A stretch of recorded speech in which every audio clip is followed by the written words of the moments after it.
Salut tout le monde, c'est Big Gaming 84 et on se retrouve aujourd'hui pour un tuto peinture sur Star Wars Légion. On va peindre le TLTT des rebelles. Et on commence avec un brun 29. Alors j'ai sous-couché le TLTT en Dark Yellow, mais avec une couche très diluée afin de faire une couleur assez claire et assez fine, histoire de pouvoir bien la travailler.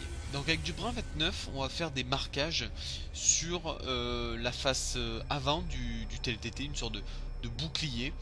Euh, alors j'ai eu une petite mésaventure, bah ça je vais vous la raconter. En fait j'avais pas la poignée du TLTT, il m'a manqué celle que vous voyez sur la machine. Je ne l'avais pas, étonnamment. Il y a eu un raté dans les emballages, je pense, dans les emballages Star Wars Légion. Et donc j'ai dû en faire une moi-même. Vous voyez, bon, la différence ne se voit quasiment pas. Donc je suis assez content du résultat. C'était assez compliqué, il a fallu que je fasse fondre des pièces, etc. Donc ça n'a pas été des plus simples. J'ai déjà testé la règle Star Wars Légion, donc la règle avancée, et honnêtement elle est quand même assez simple à prendre en main. Je vous la recommande si vous êtes fan de Star Wars et du Wargame en général. Le noir donc de chez PBO, on va tout simplement faire l'antenne. Et après on va retravailler avec du Dark Grey de chez Tamiya. Et on va faire le support d'antenne. Ouais, je prends un accent anglais francisé. Donc le support d'antenne, je le fais d'une couleur différente. En fait j'essaie de travailler sur différentes teintes pour ce TLTT. Afin de faire ressortir un peu tout ça. Et de lui donner vraiment un gros relief, et ça va marcher. On prend du Dark Green de chez Tamiya. Alors c'est pas de l'olive dual comme marqué sur la photo, c'est du Dark Green 2 RAF, pour tout simplement marquer un petit peu, voilà, vous voyez, faire des différences de teintes. Et au final je suis repassé sur certains éléments. De toute façon, j'ai beaucoup retravaillé sur les espèces de marquages que j'ai fait. Alors, faut savoir que j'ai peint le TLTT et toutes mes figurines couleur désert, volontairement. Je n'ai pas soclé non plus mes figurines, enfin fait du flocage sur mes socles exprès, c'est volontaire. Alors là, on va faire un lavis noir, hein, vous voyez, du dark wash en plein milieu de la peinture exprès pour travailler les profondeurs et les reliefs. Alors pourquoi je floque pas mes socles? Bah, tout simplement parce que j'ai envie de pouvoir les jouer sur n'importe quel terrain sans m'embêter. Donc je fais du socle noir avec les bords marrons, quelque chose d'assez classique. Alors avec le lavis noir, pensez à passer sur les marquages afin de les vieillir et de faire en sorte qu'ils soient usés. Voilà, tout simplement. C'est une petite technique assez simple pour retravailler la peinture en profondeur. Alors, j'ai volontairement laissé des étapes comme celle-ci, comme le lavis noir. Je les ai laissés quasiment en entier pour que vous puissiez voir tous les éléments que je travaille au lavis. Euh, Moi j'achète du lavis tout près parce que le lavis noir c'est quelque chose que je n'arrive pas à faire avec de la peinture. C'est pas mon truc, j'arrive pas et ça me gonfle. Donc tout simplement je préfère en acheter du tout près. D'ailleurs je dois en acheter encore parce qu'il me manque certaines couleurs en ce moment. Et je m'en rends compte quand je peins. Donc je vais en racheter. On passe au Hull Red de chez Tamiya, le XF9. Et on va faire l'assise du TLTT. On va faire comme un siège, pas en cuir, mais en sky, un truc comme ça. Donc on prend du Hull Red. Le Gunmetal de chez Tamiya, une couleur merveilleuse que j'ai découvert il y a quelques mois seulement. Pour faire la minigun qui est devant. C'est un truc sympa à faire. Mais pensez-y, choisissez bien votre arme parce que selon l'arme que vous choisissez, le sort en sera différent dans une bataille. Le Dark Copper de chez Tamiya.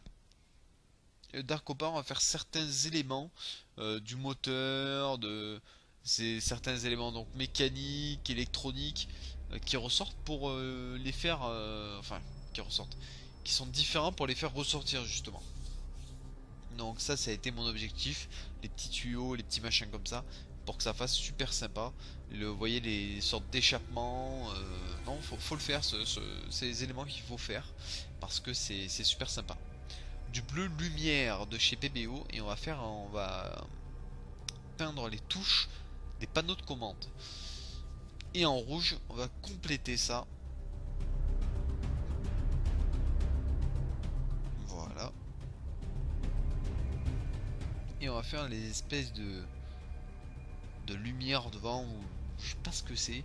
Peut-être ouais, c'est des lumières pour la nuit, quelque chose. Je les ai faites en rouge.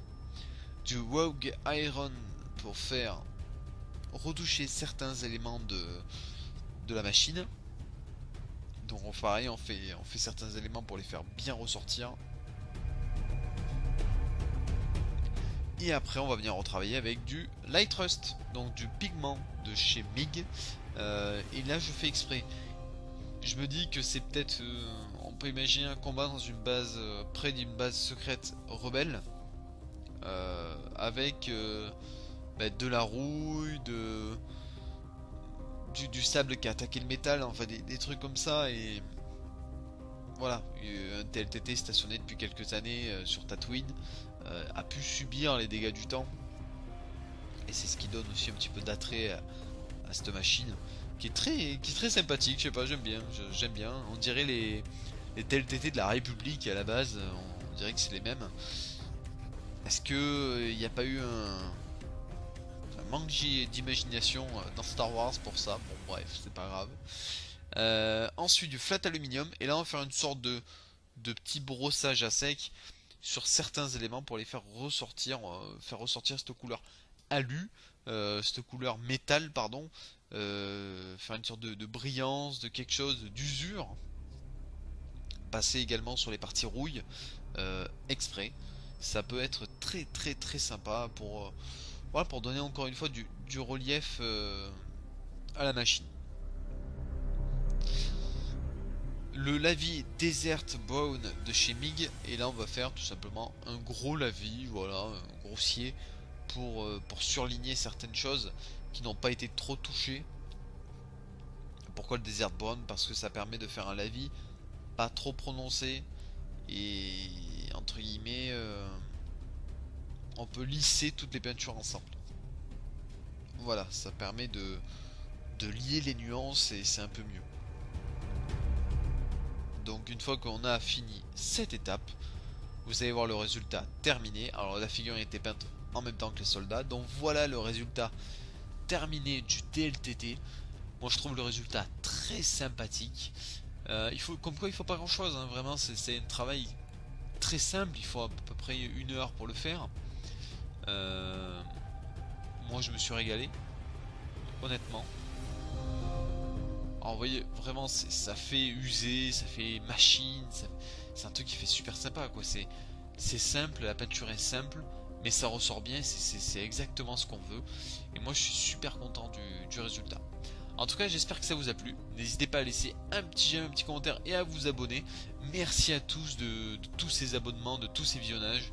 Ça fait réellement plaisir et la chaîne avance à grands pas. Je vous remercie en tout cas et à plus tout le monde.